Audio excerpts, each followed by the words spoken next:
¿Qué tal? Sean bienvenidos a un nuevo video. Para esta ocasión estaremos aquí para analizar la vuelta de las semifinales de la UEFA Champions League.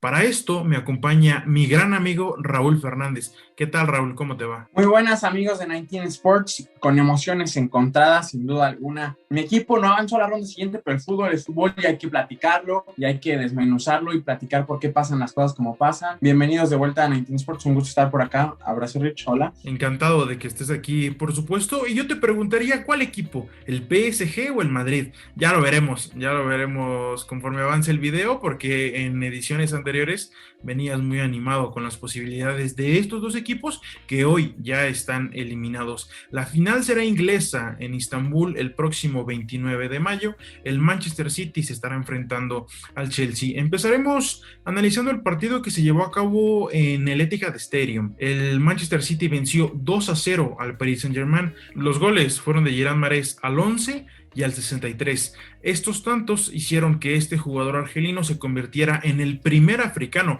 en marcar en ambos partidos de una ronda de semifinales. Por supuesto, un récord muy importante para él. Te pregunto, porque para la previa esto fue muy importante, se sabía la ausencia de Mbappé, entonces yo quiero que me digas cómo fue que Mauricio Pochettino buscó cubrir la ausencia de este jugador francés. Buscó cubrirla en la persona de Mauro Icardi, y hablo de que la persona porque ni siquiera me parece que haya funcionado ni cumplido el rol que se le encargó en su momento, completamente nulificado. Y yo no creo que sea más virtud del Manchester City, sino que Mauro Icardi no es este jugador diferencial y no ha estado bien lo que ha estado en la campaña. Sí ha metido goles porque es el Paris Saint-Germain, de alguna u otra forma en la liga francesa crean oportunidades, la plantilla es muy superior, pero Mauro Icardi, yo inclusive hubiera confiado, y como lo dije en la previa a este video, en Moise Kean. Moise Kean me parece que aunque sea por despliegue físico, te podría aportar más de lo que hizo Mauro Icardi. A través de la persona de Mauro Icardi, se trató de cubrir ese hueco en el ataque, intentando que en su posición se tiraran apoyos, se buscaran desmarques, y desafortunadamente no se cumplió ni una ni la otra para el Paris Saint-Germain. Sí, de acuerdo. Finalmente, Mbappé es un jugador inigualable, incomparable, que te da muchísimas cosas ofensivamente hablando. Y yo vi que estas funciones, la velocidad, por supuesto, en las transiciones ofensivas, trató un poco de hacerlo Ángel Di María. Por supuesto, no es la misma velocidad la del jugador francés que la del jugador argentino, pero sí tienen esta característica de gambetero y de jugador que tiene este tipo de cualidades. Lo de Icardi fue por supuesto más centrado a las oportunidades prácticamente en ataque que tuviera este equipo de Paris Saint-Germain, porque jugó en una posición muy centralizada, pero el destino del partido pues lo terminó llevando a una soledad en la que no brilló. Bueno, vamos, no hablamos de brillar, en la que no estuvo presente. Entonces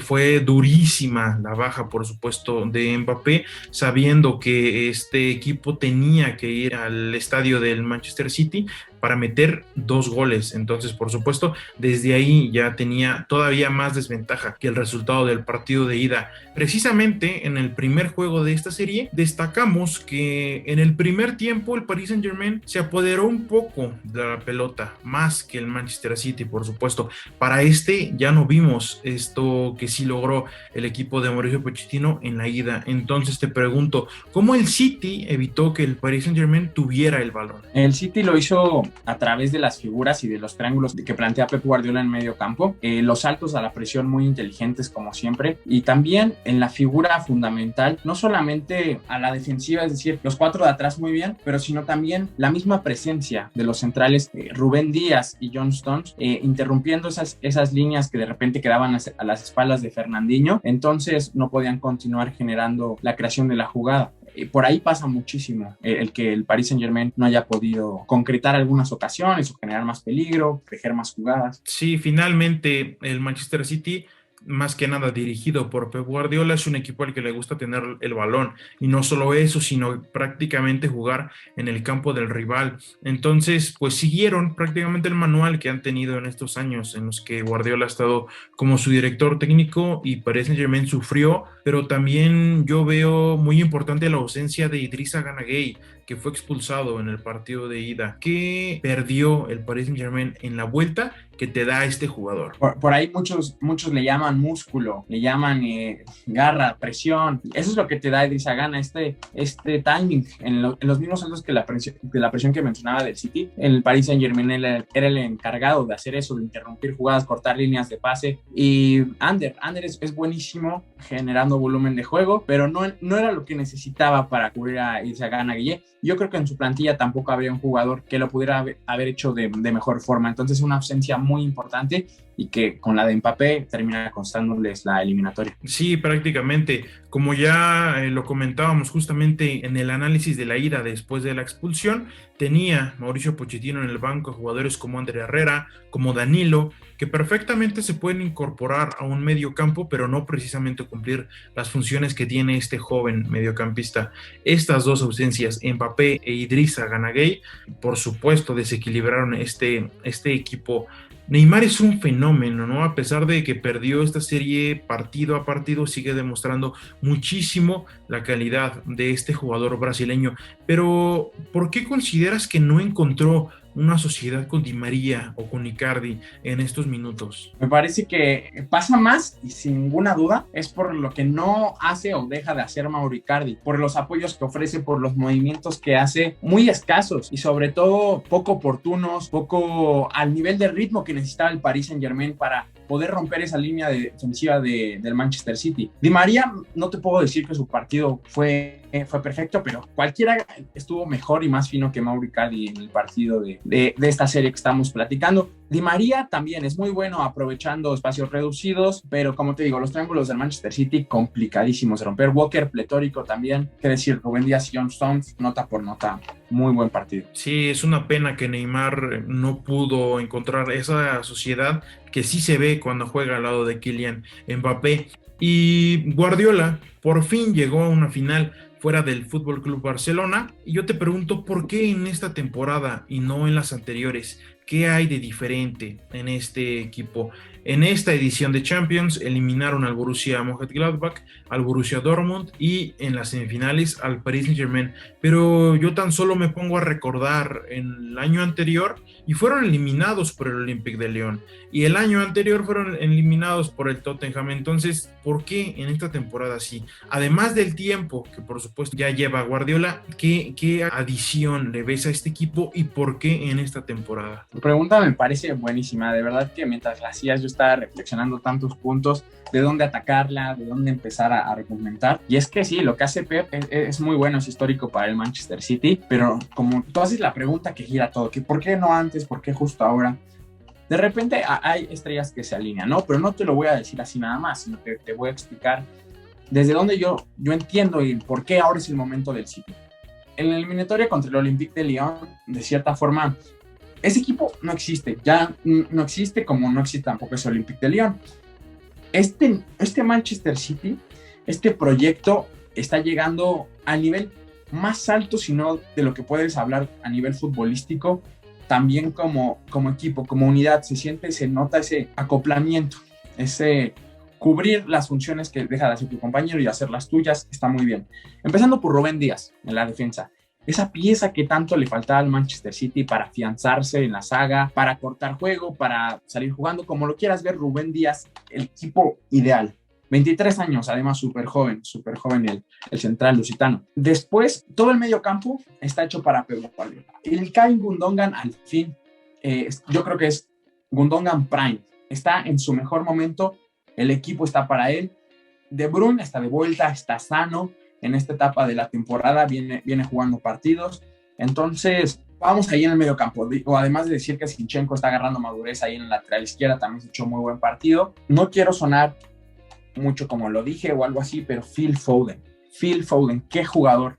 Y es que también está entrando, si no a la madurez deportiva, está muy lejos, tiene apenas 20 años, entiende perfectamente lo que necesita el equipo de él y sobre todo tiene esa garra, esas ganas de jugar, esa ambición que le sembraron su mismo cariño, su haber crecido en el Manchester City. Yo te lo dije, de repente yo veía al Manchester City en la última semifinal que jugó, y es que sí había jugadores que sabían que jugaban para el City, pero no sentían, no iban a pelear, al final sentía que faltaba ese cariño por los colores, y en Phil Foden, además de que futbolísticamente es un fenómeno y es buenísimo, pone garra, pone corazón y aparece donde debe de aparecer.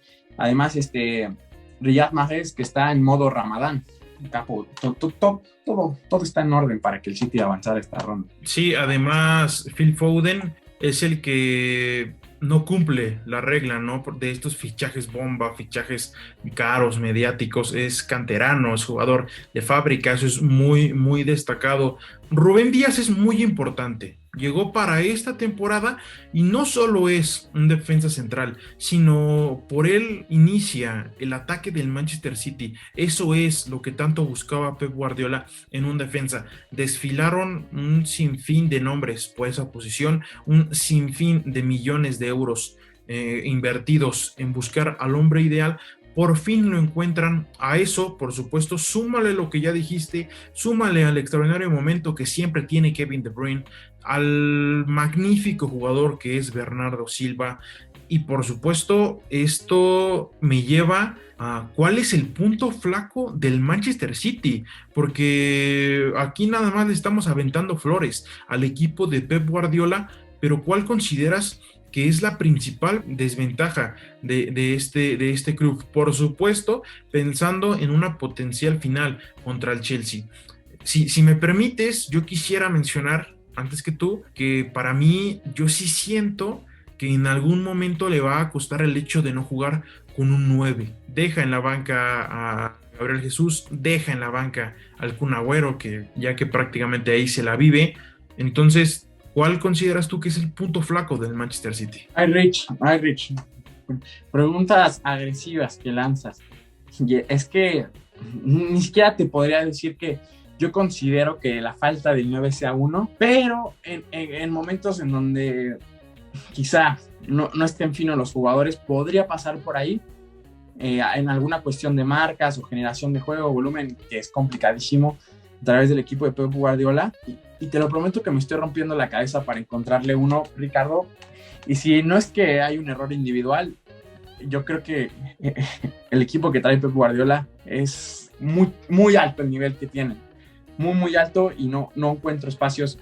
Quiero ver qué hace Thomas Tuchel. Yo creo que va a partir mucho de las individualidades y que hagan en la final, tanto como de Chelsea o a la defensiva del City. Me pusiste en la cuerda floja, muy difícil. Sí, yo creo que nos ayudaría bastante a contestar esta pregunta si nos remontamos a los últimos resultados negativos del Manchester City, y ni siquiera eso, a los últimos partidos en los que el Manchester City la ha pasado mal, y a partir de ahí podemos ver ya cuál es el punto flaco de este equipo. Yo recuerdo hace un mes, si no me equivoco, un partido contra el Leeds United en el que el equipo de Marcelo Bielsa terminó ganando 2-1. Dos jugadas perfectas a la ofensiva de este equipo, 2 goles y una concentración defensiva brutal. Eso le costó al Manchester City la derrota, pero pasó más por los errores individuales que tuvo que por un planteamiento o que por una debilidad constante que haya venido mostrando. Entonces, no es que estemos diciendo que este equipo concentrado al 100% es el mejor del mundo, o tal vez sí lo estamos diciendo. Creo que sí lo estamos diciendo, sin querer. Es como aquellas veces en donde argumentas y dejas a la interpretación del público. Este es el momento perfecto para decirlo. Este City es lo que hace. Bueno, ahí está. Ya pensando en la final, teniendo enfrente a los 11 dirigidos por Thomas Tuchel, ¿qué puede explotar el Manchester City contra un rival, contra el Chelsea? Ya vimos al Chelsea eliminar al Atlético de Madrid, al Porto y al Real Madrid. En todas las series, en estos 6 partidos que jugó, únicamente le han metido 2 goles. Defensivamente hablando, que ya lo hablaremos por supuesto cuando toque su turno, son muy buenos. Y ofensivamente, ¿qué te digo? Entonces, ¿qué puede explotar el Manchester City contra un rival como el Chelsea? El Manchester City tiene que explotar a sus defensas centrales, tiene que aprovechar lo que tiene en esa saga, no solamente a sus centrales, porque se complementan muy bien estos laterales que hacen muy bien las coberturas, pero si a mí, el rival del que estamos hablando, hay un delantero que no me termina por convencer ni poquito, a partir de los centrales, como tú dices, son su primera vía de ataque. Entonces, explotando ese punto, el Manchester City puede dar un salto al frente en la comparación o lo que le pueda plantear su rival. En medio campo veo alguna que otra variante también, pero principalmente los defensas aprovechar su momento, su nivel. Sí, habrá que ver cómo los aprovechan, porque este equipo del Chelsea presiona bastante alto. Entonces, esto que estamos comentando, le daremos, por supuesto, un video particular para hablar de la previa de la final de esta Champions League. Apenas es una probadita después de que finalizaron las semifinales de vuelta. Por supuesto, nos meteremos más en el tema cuando falten apenas algunos días para la gran final. Por ahora, en este partido lo dejamos ahí. El PSG eliminado después de que todo el torneo estuviste con la bandera de este equipo. El City llega a su primera final de Champions y veremos qué puede hacer este equipo de Pep Guardiola, que sin duda es el más experimentado en estos eventos de todo el plantel. Ahora hablaremos de la segunda serie, la que se llevó a cabo en Stamford Bridge. El Chelsea recibió al Real Madrid después de un empate a 1 en el estadio Alfredo Di Stéfano. Los Blues, como ya lo adelantamos, son los finalistas, ganaron el partido 2-0. Timo Werner al 28 aprovechó un remate de Kai Havertz por encima de Courtois que pegó en el travesaño, simplemente la chocó con la cabeza, fue el primero del partido, y al 85 Mason Mount le puso el último clavo en el ataúd de este equipo madridista. Empezando el partido, a mí me pareció muy peculiar la posición de Casemiro, porque prácticamente estaba jugando de central y en intervenciones posteriores a lo largo de los 90 minutos ocupaba ese rol. Normalmente Casemiro es un contención, es un mediocampista sí defensivo, pero adelantado a la línea de los centrales. Yo te pregunto, ¿Casemiro fue un central planeado o una decisión sobre la marcha? Por supuesto de Zidane. No, a mí me parece que sin duda está planeado. Para darle más amplitud a lo que sería la construcción de la jugada y las vías de ataque que pretendía el Real Madrid frente a este increíble ordenado Chelsea. Entonces sí creo que a partir del planteamiento Zidane lo coloca para que tuviera más amplitud del equipo. Ya ves, lo de Ferland Mendy estaba prácticamente jugando de extremo, si no es que de medio muy, muy adelantado. Sí, yo también veo que sea una decisión, a lo mejor no el plan A, pero sí el plan B. A lo mejor Zidane, contemplando la presión alta del Chelsea, le dijo a Casemiro, si sucede esto, te incorporas como tercer central. Yo así lo veo, no creo que el Real Madrid haya salido a la cancha con la idea de jugar con tres centrales y con Casemiro justo ahí en esta posición. Y también en los primeros minutos del partido vimos sufrir mucho a Eder Militão. Este jugador brasileño se desempeñó como lateral derecho. Los tres centrales que ya comentábamos eran Sergio Ramos, Nacho y Casemiro, y Mendy, pues una posición por la banda izquierda, lateral, mediocampista, iba y venía, sí, claro, recorridos constantes, pero ahí estaba, ¿no? Y además su principal posición es la de lateral, aunque derecho. En este partido jugó por la izquierda. Yo vi sufrir mucho a Eder Militão. ¿Por qué? Bueno, primero, tú también viste sufrir mucho a Eder Militão, y si es que lo viste, ¿por qué se vio tan superado? Yo creo que posiciones naturales del parado en el campo.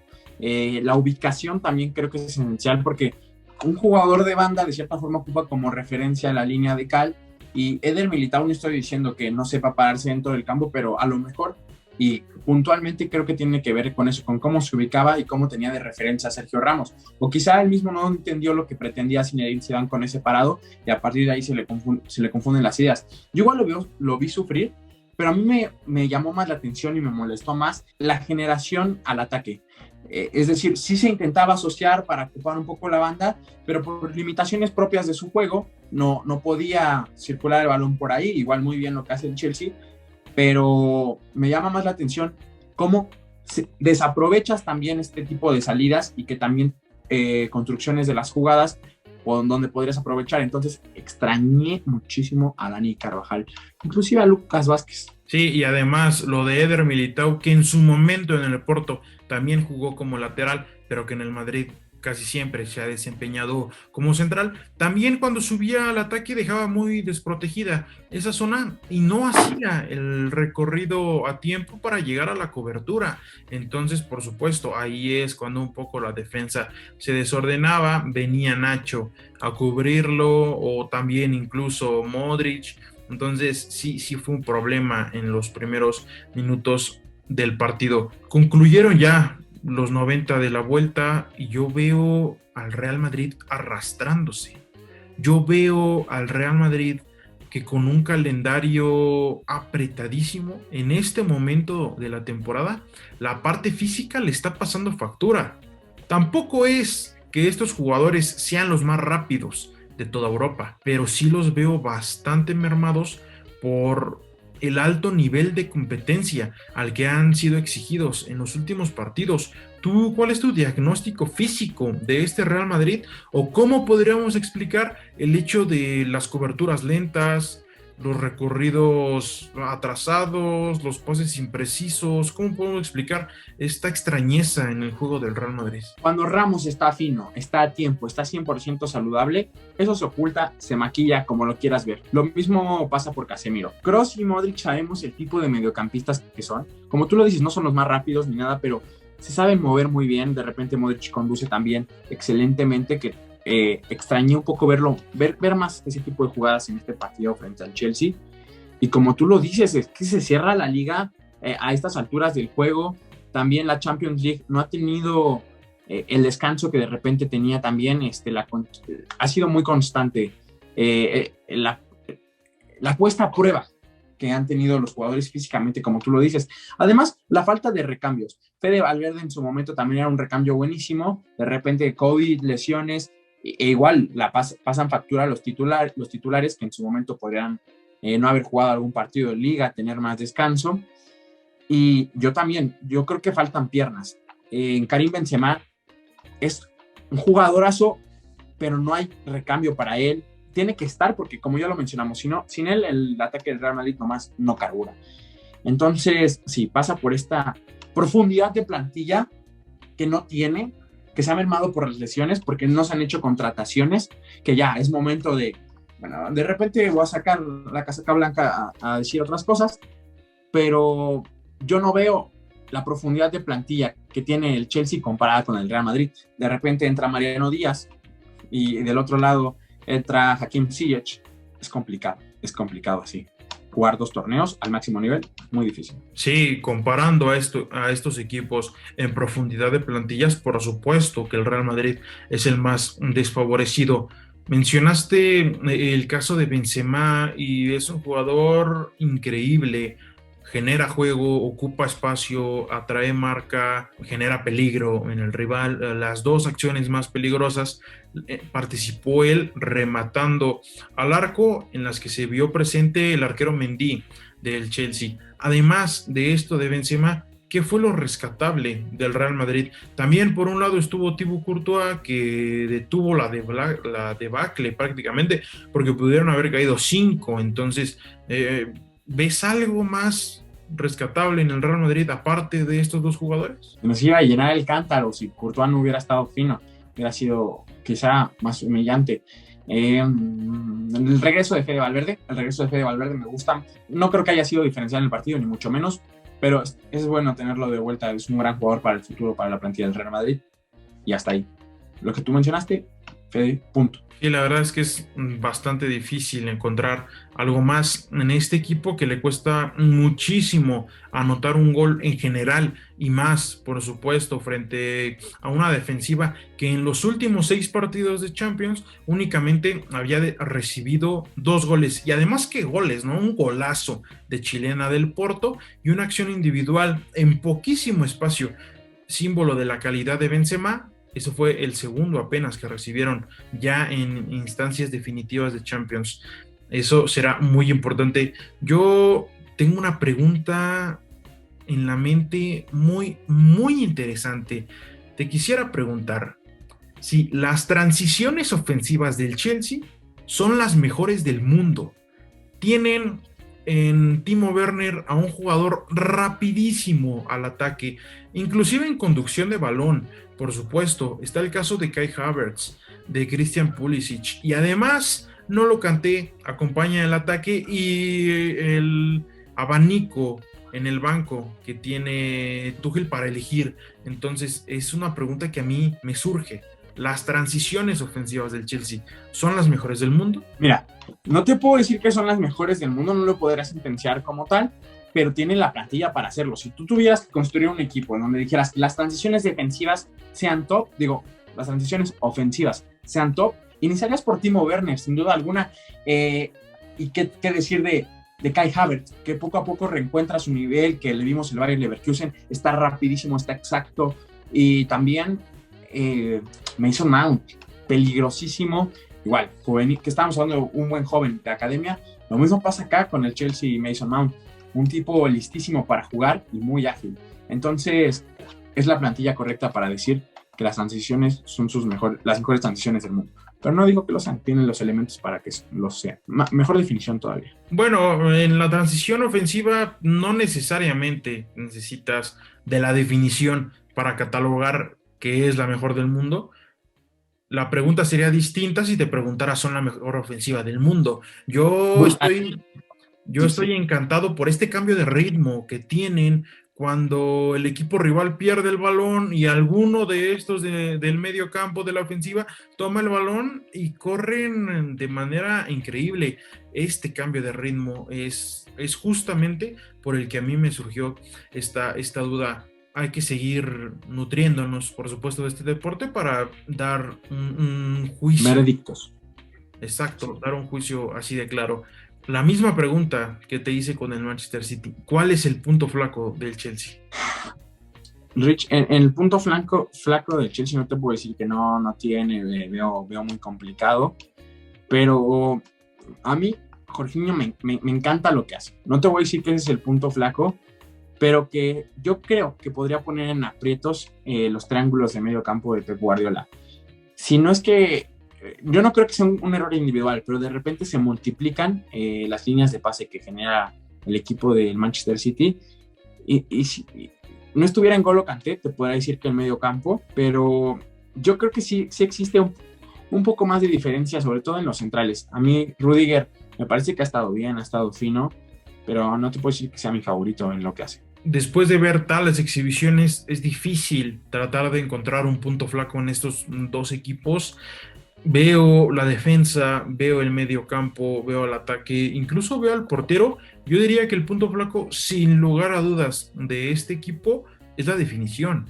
Ya sea Sí. que defina a Kanté, que tuvo una oportunidad para definir, que defina a Werner, que defina a Mason Mount, Pulisic, Ziyech, Havertz. Yo diría que ese es, por supuesto, el punto flaco. Entonces, en una potencial final, si logras encontrar oportunidades en medio de estos magníficos centrales Citizens, John Stones y Rubén Díaz, si no las metes, eso es lo que te terminará castigando en la final, por supuesto, ¿no? Y ahora lo mismo, ¿qué puede explotar el Chelsea frente a un equipo como el Manchester City?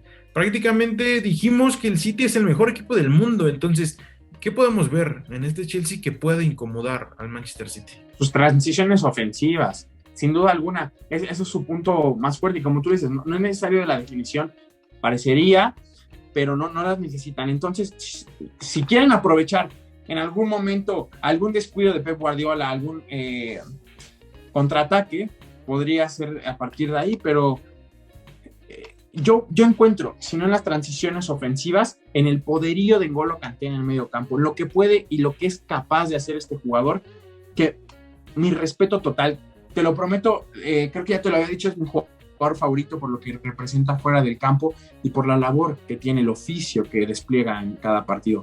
Entonces, aprovechar N'Golo Kanté, por favor.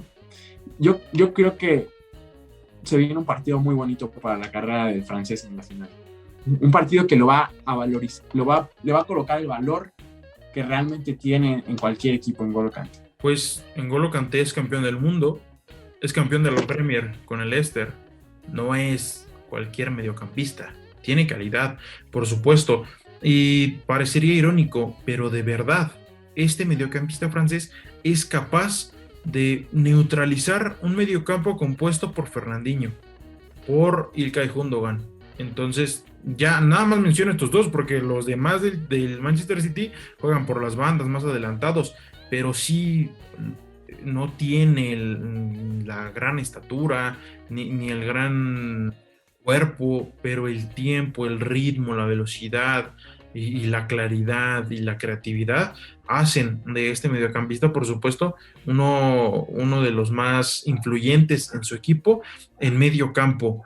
Vimos en las series pasadas al Manchester City sufrir un poco en las transiciones ofensivas contra el Borussia Dortmund, un equipo también muy rápido, el alemán, con Haaland, con Giovanni Reina, con Royce, entonces con nombres, pero si ya mencionamos un poco que el Chelsea tiene una de las mejores transiciones ofensivas del mundo, pues me parece que sí va a sufrir un poco más el Manchester City en esta faceta del juego que como sufrió contra el Borussia Dortmund. Entonces comparto contigo ahí la opinión, sí veo ahí esta incomodidad que pueda tener el equipo dirigido por Pep Guardiola en un partido contra el Chelsea. Nos vamos a guardar el pronóstico de la final para el video de la previa, por supuesto. Repito, estará disponible apenas unos días antes de este partido. Faltan 24 días para la gran final de la UEFA Champions League en Istambul. Por último, ya en el cierre de este video, también como es una costumbre, yo te quisiera preguntar, ¿cuál es el jugador de la jornada? Tenemos ya en la final a dos equipos ingleses, pero como lo hemos hecho en otras ocasiones, me puedes comentar incluso jugadores de los equipos eliminados. Entonces, ¿cuál es tu jugador de la jornada? Jugador de la jornada, y yo ya no tengo dudas, es N'Golo Kanté. N'Golo Kanté es el jugador que va a ser el jugador de esta Champions League, esperamos en la final. Pero es que si necesitas a alguien que sea capaz de cortar y de nulificar por completo un medio campo compuesto por Luka Modric, Casemiro, Kroos, de repente no creerías que fuera suficiente un N'Golo Kanté. No solo es suficiente, te sobra. No estoy llorando nada más porque N'Golo Kanté fue el culpable de muchas que hizo bien. Pero N'Golo Kanté tiene mi respeto total. Jugador de época, si me da vida al señor, le voy a contar a mis nietos de N'Golo Kanté. Así te la pongo. Para mí es el jugador de la jornada. ¿Y el tuyo, Rick? Pues yo creo que nos estamos volviendo un poco locos, ¿no? Con Kanté. Es un jugadorazo, pero de repente llega un director técnico como Frank Lampard y lo pone en la banca. No. Eh, entonces hay que tener cuidado. Cuando él está en el campo es increíble, pero las decisiones que no dependen precisamente de él son las que le suelen costar este gran nivel que demostró en esta serie. El jugador de la jornada, yo me voy a quedar con Mahrez, el argelino. 2 goles en el partido de vuelta, 3 goles en la serie. Por supuesto, sus anotaciones fueron vitales para que el Manchester City hoy esté en su primera final de Champions.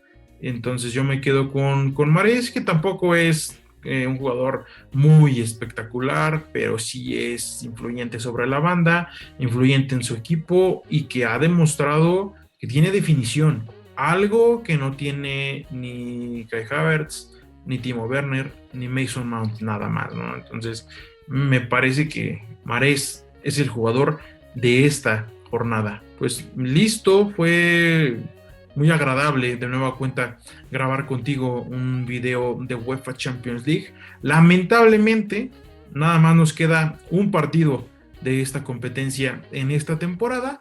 Afortunadamente, eso espero, nos quedan más años para disfrutar de este torneo, pero esta historia de estos dos equipos ingleses de la Premier League, como fue en la final de la temporada 2018-2019, cuando el Tottenham se enfrentó a Liverpool en el Wanda Metropolitano, pues se volverá a repetir. Y ojo también, que no hablamos mucho de eso, pero la Europa League, que ahí también hay 2 candidatos ingleses a llegar a la final, el Manchester United, que ya tiene una ventaja increíble sobre la Roma, le metió 5 goles nada más en la ida. Y por el otro lado el Arsenal, que es un equipo, yo diría que gris, Totalmente.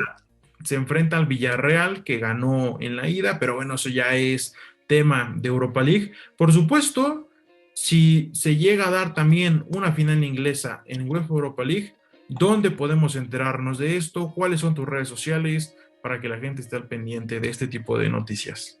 Hermano, @RauSport en Twitter y @Barco Deportivo en Instagram. Perfecto, sí, de acuerdo, sigan la cuenta de Barco Deportivo, su sección del submarino americano, ahí nos encontramos también nosotros dos en un bonito programa. Pues eso ha sido todo, nos reencontraremos en unos días para hablar, por supuesto, de lo que será la final de la UEFA Champions League entre Manchester City y Chelsea. Eso ha sido todo por nuestra parte, no olviden suscribirse, nos vemos en el siguiente video. La próxima.